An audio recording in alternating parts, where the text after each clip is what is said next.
60,000 രൂപയ്ക്ക് 2 ലക്ഷം രൂപയുടെ പണിയെടുക്കുന്ന ഒരു കുഞ്ഞൻ പി സി ദബനാണ് ഇത് പറ്റും. Mac mini M4. അപ്പോൾ ഞാൻ നേരത്തെ പറഞ്ഞ പോലെ ഏകദേശം 59,900 രൂപയാണ് ബേസ് വേരിയൻ്റായ ഇതിൻ്റെ വില. ഇത് 16 GB റാം 256 GB SSD സ്റ്റോറേജാണ് വരുന്നത്. ഇതിൻ്റെ പല വേരിയൻസ് അവൈലബിൾ ആണ്. 16 GB റാം 512 GB SSD, അതുപോലെ 24 GB റാം 512 GB SSD. വേണമെങ്കിൽ നിങ്ങൾക്ക് ഇനിയും കസ്റ്റമൈസ് ചെയ്യാം. ഇതിൻ്റെ റാം വേരിയൻസ് നമുക്ക് 3 വേരിയൻ്റ് അവൈലബിൾ ആണ്. 16 GB, 24 GB, 32 GB. അതുപോലെ സ്റ്റോറേജ് നമുക്ക് 256 മുതൽ 2 TB വരെ അവൈലബിൾ ആണ്. നിങ്ങളൊരു എഡിറ്ററൊക്കെ ആണെങ്കിൽ നിങ്ങൾക്കൊരു 512 GB SSD എങ്കിലും വേണ്ടി വരും. കൂടാതെ സ്റ്റുഡൻസിന് അവരുടെ ID കാർഡ് യൂസ് ചെയ്ത് ആപ്പിളിൻ്റെ സൈറ്റിൽ നിന്ന് വെറും 49,900 രൂപയ്ക്ക് വാങ്ങിക്കാനായിട്ട് പറ്റും. നമ്മളിതിൻ്റെ അൺബോക്സിങ്ങിലേക്ക് നോക്കുകയാണെങ്കിൽ ആദ്യം തന്നെ ഒരു നല്ല വെൽ പാക്ഡ് ആയിട്ടുള്ളൊരു ബോക്സ്, കോമ്പാക്ട് ബോക്സിലാണ് ഇത് കൊടുത്തിരിക്കുന്നത്. അത് ഓപ്പൺ ചെയ്ത് കഴിയാൻ നേരത്ത് നമുക്ക് ആദ്യം തന്നെ മാക് മിനി M4 കാണാനായിട്ട് പറ്റും. അതിൻ്റെ താഴത്തായിട്ട് വളരെ വൃത്തിയിൽ അതിൻ്റെ ചാർജിങ് കേബിൾ റോൾ ചെയ്തിരിക്കുന്നതായിട്ട് കാണാൻ പറ്റും. അതിൻ്റെ തൊട്ട് താഴത്ത് ആപ്പിളിൻ്റെ ഡോക്യുമെൻറ്റ്സ് കൊടുത്തിട്ടുണ്ട്. അപ്പോൾ ഇത്രയൊക്കെയാണ് ഇതിൻ്റെ അൺബോക്സിങ്. നമ്മുടെ ഈ കുഞ്ഞൻ ഡിവൈസിൻ്റെ ഒരു പ്രധാന ആകർഷണം എന്ന് പറയുന്നത് ഇതിൻ്റെ ഈ കോമ്പാക്റ്റുള്ള ഡിസൈൻ തന്നെയാണ്. നമുക്ക് ജസ്റ്റ് ഇങ്ങനെ കയ്യിൽ ഹാൻഡി ആയിട്ട് പിടിക്കാൻ പറ്റിയൊരു കോമ്പാക്ട് ഡിസൈനാണ് ഇതിന് ആപ്പിൾ കൊടുത്തിരിക്കുന്നത്. ഇതിൻ്റെ മുൻ വെർഷൻസൊക്കെ ഇതിനേക്കാളും വലിയ കുറച്ചുകൂടെ വലിപ്പമുള്ള PCs ആയിരുന്നു. ഇത് നല്ല കോമ്പാക്റ്റ് ആയിട്ട് നമുക്ക് കയ്യിൽ ഇങ്ങനെ ഒതുക്കി പിടിക്കാൻ പറ്റിയൊരു ചെറിയ പീസാണ്. ഇതിൻ്റെ ഡയമെൻഷൻ ഞാൻ ഇവിടെ സൈഡിൽ കൊടുക്കുന്നുണ്ട്, നിങ്ങൾക്ക് കണ്ട് മനസ്സിലാക്കാം. സോ അപ്പോൾ നമ്മൾ പറഞ്ഞ പോലെ തന്നെ ഇതിൻ്റെ പ്രധാന അഡ്വാൻറ്റേജ് ഇതിൻ്റെ ഈ കോമ്പാക്റ്റുള്ള സൈസ് തന്നെയാണ്. അപ്പോൾ ഇതിൻ്റെ പോർട്സ് നോക്കുകയാണെന്നുണ്ടെങ്കിൽ ഫ്രണ്ട് സൈഡിൽ തന്നെ 2 Type C പോർട്സ് നമുക്ക് കാണാനായിട്ട് പറ്റും. അതുപോലെ ഒരു ലൈറ്റ് ഇൻഡിക്കേഷൻ കൊടുത്തിട്ടുണ്ട്. 3.5 mm ഓഡിയോ ജാക്ക് കൊടുത്തിട്ടുണ്ട്. അതുപോലെ എൻ്റെ ബാക്ക് സൈഡ് നോക്കുകയാണെന്നുണ്ടെങ്കിൽ ചാർജിങ് പോർട്ട് നിങ്ങൾക്ക് കാണാനായിട്ട് പറ്റും. ജിഗ എതർനെറ്റ് പോർട്ട് കാണാനായിട്ട് പറ്റും. നിങ്ങൾക്കൊരു എക്സ്ട്രാ 10,000 രൂപീസും കൂടെ പേ ചെയ്യാൻ പറ്റുവാണെന്നുണ്ടെങ്കിൽ 10 GB എതർനെറ്റ് പോർട്ടായിരിക്കും നിങ്ങൾക്ക് ലഭിക്കുക. പിന്നെ നിങ്ങൾക്കൊരു HDMI പോർട്ട് കാണാനായിട്ട് പറ്റും. പിന്നെ 3 തണ്ടർബോൾട്ട് പോർട്ടും കൂടെ അവർ കൊടുത്തിട്ടുണ്ട്. പിന്നെ നിങ്ങൾ നോട്ട് ചെയ്യേണ്ട കാര്യം, ഇതിൽ Type A പോർട്ട് വരുന്നില്ല, അത് പ്രത്യേകം നോട്ട് ചെയ്യണം. Type C മാത്രമേ ഉള്ളൂ. അതുപോലെ നേരത്തെ ഇതിൻ്റെ സ്റ്റോറേജ് കസ്റ്റമൈസ് ചെയ്യുന്ന കാര്യം പറഞ്ഞതുപോലെ നമ്മൾ എക്സ്ട്രാ പേയ്മെൻറ്റ് ചെയ്ത ഏകദേശം 29,900 രൂപ പേ ചെയ്ത ഫൈനൽ കട്ട് പ്രോ നിങ്ങൾക്ക് ഇതിനകത്ത് പ്രീ ഇൻസ്റ്റാൾഡായിട്ട് ലഭിക്കുന്നതാണ്. ഇല്ലാന്നുണ്ടെങ്കിൽ നിങ്ങൾക്ക് ഫ്രീ ആയിട്ട് 90 ഡേയ്സ് വരെ ഏകദേശം യൂസ് ചെയ്യാനായിട്ട് പറ്റും. അത് പിന്നെ നമുക്കിതിൽ ഇൻകൺവീനിയൻറ്റ് എന്ന് തോന്നുന്നത് ഇതിൻ്റെ പവർ ബട്ടണാണ്. അത് നിങ്ങളിവിടെ കാണുന്ന പോലെ ഇതിൻ്റെ അടിവശത്താണ് അവർ നൽകിയിരിക്കുന്നത്. നിങ്ങൾ ഓരോ പ്രാവശ്യവും ഇത് പൊക്കി അതിൽ ഞെക്കേണ്ടി വരും. അതൊരു ഇൻകൺവീനിയൻറ്റ് എനിക്ക് തോന്നി. ഇതിൻ്റെ താഴ്ഭാഗത്തായിട്ടാണ് അവർ എയർ വെൻറ്റിലേഷൻ കൊടുത്തിരിക്കുന്നത്. അതുപോലെ തന്നെ ഒരു ഡീസൻ്റ് ആയിട്ടുള്ള, അത്ര വലിയ മികച്ചതൊന്നുമില്ല, ഒരു ഡീസൻ്റ് ആയിട്ടുള്ളൊരു സ്പീക്കറും അവർ ഇതിനകത്ത് ഇൻബിൽറ്റ് ആയിട്ട് കൊടുത്തിട്ടുണ്ട്.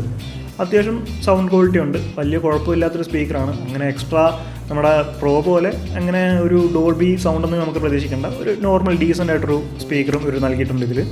അതൊരു പ്ലസ് പോയിൻ്റ് ആയിട്ട് ഞാൻ കാണുന്നുണ്ട്. അപ്പോൾ ഇതൊക്കെയാണ് ഇതിൻ്റെ ഒരു ലുക്ക് ആൻഡ് ഫീൽ എന്ന് പറയുന്നത്. ഇതിൻ്റെ പ്രൊസസ്സർ നോക്കുകയാണെങ്കിൽ ആപ്പിളിൻ്റെ 3 nm M4 ചിപ്സെറ്റാണ് അവർ നൽകിയിരിക്കുന്നത്. M4 ചിപ്സെറ്റിൻ്റെ പ്രോ വേരിയൻ്റൊക്കെ അവൈലബിൾ ആണ്. അത്യാവശ്യം നല്ലൊരു പവർഫുൾ ആയിട്ടുള്ള ചിപ്സെറ്റാണ് M4 എന്ന് പറയുന്നത്. M2 Pro ബുക്ക് ഒക്കെ ആയിട്ട് നമുക്ക് ഏകദേശം താരതമ്യം ചെയ്യാൻ പറ്റുന്ന രീതിയിലുള്ള പെർഫോമൻസ് നൽകുന്ന ഒരു ചിപ്സെറ്റാണ് M4 എന്ന് പറയുന്നത്. ആ ചിപ്സെറ്റാണ് ഇവർ നൽകിയിരിക്കുന്നത്. അത്യാവശ്യം നല്ല നമുക്ക് എല്ലാ വർക്കും, അതായത് ഇതിൽ മാക്കിൽ ഗെയിം കളിക്കാൻ നമുക്ക് എല്ലാ ഗെയിംസും പറ്റില്ല, പക്ഷേ നിങ്ങളൊരു എഡിറ്റിംഗ് പർപ്പസ് ഒക്കെ ആണെന്നുണ്ടെങ്കിൽ നിങ്ങൾ എല്ലാ തരത്തിലും ഇത് സാറ്റിസ്ഫൈ ചെയ്യും. അതുപോലെ ഇതിൻ്റെ CPU GPU രണ്ടും 10 core ആണ് വരുന്നത്. അതും ഒരു അഡ്വാൻറ്റേജ് തന്നെയാണ് ഇതിൻ്റെ. പിന്നെ ഇപ്പോൾ വരുന്ന മാക്ബുക്കുകളിലെ പോലെ ഇതിലും ആപ്പിൾ ഇൻ്റലിജൻസിൻ്റെ സപ്പോർട്ട് അവർ കൊടുക്കുന്നുണ്ട്. ഇതിൻ്റെ കോൺസ് നോക്കുകയാണെങ്കിൽ ഓഫ് കോഴ്സ് നിങ്ങൾക്ക് അറിയുന്ന പോലെ ഇതിൻ്റെ പോർട്ടബിലിറ്റി തന്നെയാണ് ഇതിൻ്റെ ഒരു ഡിസഡ്വാൻറ്റേജ്. കാരണം എന്ന് പറഞ്ഞാൽ നിങ്ങൾക്ക് ഇത് ട്രാൻസ്പോർട്ട് ചെയ്യാൻ പറ്റുമെങ്കിലും അല്ലെങ്കിൽ ഇതൊരു ബാഗിലിട്ട് കൊണ്ടുപോകാൻ പറ്റുമെങ്കിലും ഇത് വർക്ക് ചെയ്യണമെന്നുണ്ടെങ്കിൽ കീബോർഡും മൗസും മോണിറ്ററും നിങ്ങൾക്ക് വേണം. എന്നാൽ മാത്രമേ ഇത് കണക്ട് ചെയ്ത് നമുക്ക് യൂസ് ചെയ്യാനായിട്ട് പറ്റുള്ളൂ. അപ്പോൾ അത് വെച്ച് നോക്കുമ്പം ഇത് പോർട്ടബിൾ അല്ല എന്ന് തന്നെ പറയാം. PC നിങ്ങൾക്ക് ഒരിക്കലും ഒരു പോർട്ടബിൾ ഡിവൈസായിട്ട് യൂസ് ചെയ്യാൻ പറ്റില്ല. അതുപോലെ തന്നെയാണ് ഇത് ചെറുതാണെങ്കിലും, പക്ഷേ ഇത് വർക്ക് ചെയ്യണമെന്നുണ്ടെങ്കിൽ നമുക്ക് കീബോർഡും മൗസും അതുപോലെ മോണിറ്ററും ഉണ്ടായാലേ പറ്റുള്ളൂ. അതുപോലെ ചാർജറും വേണം. ലാപ്ടോപ്പ് പോലെ ബാറ്ററി ഇല്ല, ചാർജ് കണക്ട് ചെയ്താൽ മാത്രമേ വർക്ക് ചെയ്യുള്ളൂ. അപ്പോൾ അതിൻ്റെ പോർട്ടബിലിറ്റി നമ്മൾ നോക്കുകയാണെങ്കിൽ പോർട്ടബിലിറ്റി ഇല്ല എന്ന് തന്നെ പറയാം. കാരണം നമ്മൾ ഒരു സ്ഥലത്ത് നിന്ന് വേറെ സ്ഥലത്തോട്ട് പോകുമ്പോൾ മോണിറ്ററും കീബോർഡും എല്ലാം എടുത്ത് നമുക്ക് കൊണ്ടുപോകാൻ പറ്റില്ല. അപ്പോൾ പോർട്ടബിലിറ്റി ഇല്ല. പിന്നെ ഇതിൻ്റെ പ്രൈസ് നോക്കുകയാണെങ്കിൽ 50,000 രൂപയ്ക്ക് നമുക്ക് ഈ ഒരൊറ്റ ഡിവൈസ് മാത്രമേ കിട്ടുന്നുള്ളൂ. അപ്പോൾ നമ്മളൊരു ലാപ്ടോപ്പ് വാങ്ങിക്കണമെന്നുണ്ടെങ്കിൽ നിങ്ങൾക്ക് പല ലാപ്ടോപ്സ് അവൈലബിൾ ആണ്. അങ്ങനെയുള്ള വിൻഡോസ് ഇൻസ്റ്റാൾഡ് ആയ പല ലാപ്ടോപ്സ് അവൈലബിൾ ആണ് 35,000-40,000 രൂപയ്ക്കൊക്കെ.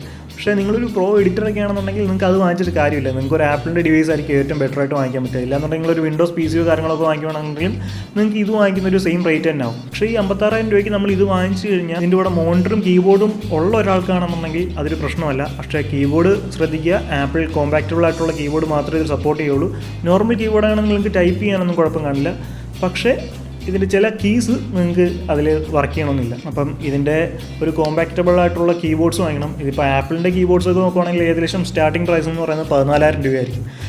മൗസിന് ഏകദേശം 7,000 രൂപ 9,000 രൂപ ആ റേഞ്ച് പോകും. അപ്പം ഒരു സാധാരണക്കാരന് അതൊക്കെ അഫോർഡ് ചെയ്യുമ്പോൾ പ്രയാസമായിരിക്കും. ഇപ്പോൾ നിങ്ങൾ ആപ്പിളിൻ്റെ മൗസ് യൂസ് ചെയ്യുന്നില്ലെങ്കിലും നോർമൽ മൗസ് വെച്ചിട്ടുണ്ടെങ്കിൽ വർക്ക് ചെയ്യാം. പക്ഷേ കീബോർഡ് ഞാൻ പറഞ്ഞ പോലെ ചില കീസ് കിട്ടില്ല. കീബോർഡും മൗസും മോണിറ്ററും ഉള്ള ഒരാൾക്ക് ഇത് വാങ്ങിക്കുന്നതുകൊണ്ട് വലിയ പ്രശ്നം ഉണ്ടാവില്ല. പക്ഷേ ഈ ഒരു ഡിവൈസ് മാത്രമാണ് നിങ്ങളുടെ കയ്യിലുള്ളതെങ്കിൽ നിങ്ങൾ കീബോർഡും മൗസും മോണിറ്ററും വാങ്ങിക്കേണ്ടതായിട്ട് വരും. അപ്പോൾ ഒരു കീബോർഡും മൗസും കൂടെ ഏകദേശം നമ്മൾ വാങ്ങിക്കാൻ പോകുകയാണെന്നുണ്ടെങ്കിൽ നല്ലൊരു കീബോർഡും മൗസും കൂടെ ഒരു 10,000 രൂപ ഏകദേശം വരുന്നുണ്ട്. എല്ലാ അതിൽ താഴെയുള്ള കീബോർഡ്സ് ഉണ്ട്. പക്ഷേ നല്ലൊരു കീബോർഡും നമുക്ക് കുറച്ചൊരു ലോങ് ലാസ്റ്റിംഗ് കുറച്ച് ഹാർഡ് വർക്കിംഗ് ഒക്കെ ഉള്ള ആളാണ്, നല്ലൊരു എഡിറ്റർ ആണെന്നുണ്ടെങ്കിൽ ഒരു നല്ല മൗസും കീബോർഡും അത്യാവശ്യമായിരിക്കും. അത് വാങ്ങിക്കുമ്പോൾ ഏകദേശം ഒരു 10,000 രൂപയാവും. പിന്നെ മോണിറ്റർ, ഇപ്പോൾ എഡിറ്റിംഗ് ആളുകളാണെങ്കിൽ ഒരു 20,000 താഴെ മോണിറ്ററിനെ കുറിച്ച് ചിന്തിക്കുകയേ വേണ്ട. നല്ല മോണിറ്റർ കിട്ടില്ല. ബെൻക്യൂവിൻ്റെ മോണിറ്റർ സ്റ്റാർട്ടിംഗ് പ്രൈസ് തന്നെ ഏകദേശം 22,000 രൂപ 25,000 രൂപ വരും. ഒരു എഡിറ്ററൊക്കെ ആണെന്നുണ്ടെങ്കിൽ മിനിമം ഒരു 27 ഇഞ്ചിൻ്റെ ഡിസ്പ്ലേ എങ്കിലും നിങ്ങൾക്ക് വേണ്ടി വരും. അപ്പോൾ അത് ബെൻക്യൂവിൻ്റെയോ അല്ലെങ്കിൽ LGയുടെ ഒക്കെയാണ് ഇതിൻ്റെ കറക്റ്റ് കളർ നമുക്ക് ഔട്ട് കിട്ടുക. അപ്പം അങ്ങനെയുള്ളൊരു മോണിറ്റർ വാങ്ങിക്കുമ്പോൾ നിങ്ങൾക്ക് അവിടെ കോസ്റ്റ് പിന്നെ ഒരു 25-20K വീണ്ടും കൂടുകയാണ്. നിങ്ങളൊരു എഡിറ്റിംഗ് പർപ്പസിന് വേണ്ടിയിട്ടാണ് ഇത് വാങ്ങിക്കുന്നുണ്ടെങ്കിൽ മിനിമം നിങ്ങൾക്ക് ഒരു 512 GB സ്റ്റോറേജെങ്കിലും വേണ്ടി വരും. അപ്പം മാക് മിനിക്ക് മാത്രം നിങ്ങൾ ഏകദേശം 80,000 രൂപ കൊടുക്കേണ്ടി വരും. അപ്പം അതും ഇതും കൂടെ എല്ലാം കൂടെ നോക്കുമ്പോൾ നമുക്ക് ഏകദേശം ഇതിൻ്റെ പ്രൈസ് എന്ന് പറയുന്നത് 1,20,000 ആണ് വരുന്നത്. ആ ഒരു പൈസയ്ക്ക് നിങ്ങൾക്ക് മാക്കിൻ്റെ തന്നെ ലാപ്ടോപ്പായ മാക് എയർ അവൈലബിൾ ആയിരിക്കും. അത് ഏകദേശം സ്റ്റാർട്ടിങ് എനിക്ക് തോന്നുന്നു 1,25,000 1,30,000 രൂപയ്ക്ക് മാക്കിൻ്റെ എയർ നിങ്ങൾക്ക് അവൈലബിൾ ആണ്. പക്ഷേ ഞാൻ പറഞ്ഞില്ലേ, ഇതൊക്കെ ഉള്ള ഒരാൾക്ക്, അതായത് ഈ മൗസും കീബോർഡും മോണിറ്ററും ഒക്കെ ഉള്ള ഒരാൾക്ക് ഇത് വാങ്ങിച്ചാലും മതി, നിങ്ങൾക്ക് നല്ലപോലെ വർക്ക് ചെയ്യാം. പിന്നെ നിങ്ങളാണ് വാങ്ങിക്കുന്നത്, നിങ്ങളുടെയാണ് യൂസ്. അപ്പം നിങ്ങൾ ആലോചിച്ച് ചിന്തിച്ചിട്ട് വാങ്ങിക്കുക. എനിക്കിത് വാങ്ങിച്ചത് വെറുപ്പിയാണോ, അതോ ഞാൻ ഇതിൻ്റെ ലാപ്ടോപ്പ് വാങ്ങിയാൽ മതിയോ, എൻ്റെ ആവശ്യം എന്താണ്? നമ്മുടെ ആവശ്യമാണ് നമ്മൾ നോക്കിയിട്ട് വാങ്ങിക്കേണ്ടത്. അല്ലാതെ ഒരു റിവ്യൂ കണ്ടിട്ടോ അല്ലാന്നുണ്ടെങ്കിൽ ഒരു കൂട്ടുകാർ ഫ്രണ്ട്സ് പറഞ്ഞിട്ടോ അല്ല നിങ്ങൾ വാങ്ങിക്കേണ്ടത്. നിങ്ങളുടെ ആവശ്യം എന്താണെന്ന് നിങ്ങൾ ആദ്യം ആലോചിക്കുക. അതിനുശേഷം നിങ്ങൾ ഡിവൈസ് വാങ്ങിക്കുക. അപ്പം ഇത്രയൊക്കെ ഉള്ളൂ നമ്മുടെ ഈ ഒരു കുഞ്ഞൻ ഡിവൈസിൻ്റെ വിശേഷങ്ങൾ. നിങ്ങൾക്ക് എൻ്റെ ഈ വീഡിയോ എല്ലാവർക്കും ഇഷ്ടമായെന്ന് വിചാരിക്കുന്നു. ഇഷ്ടമായെങ്കിൽ ലൈക്ക് ചെയ്യുക, ഇഷ്ടമായില്ലെങ്കിൽ ഡിസ്ലൈക്ക് ചെയ്യുക. ചാനൽ സബ്സ്ക്രൈബ് ചെയ്യുന്ന കാര്യം ഒന്ന് പരിഗണിക്കുക. മറ്റൊരു വീഡിയോയുമായി വീണ്ടും കാണുന്നതായിരിക്കും. ബൈ.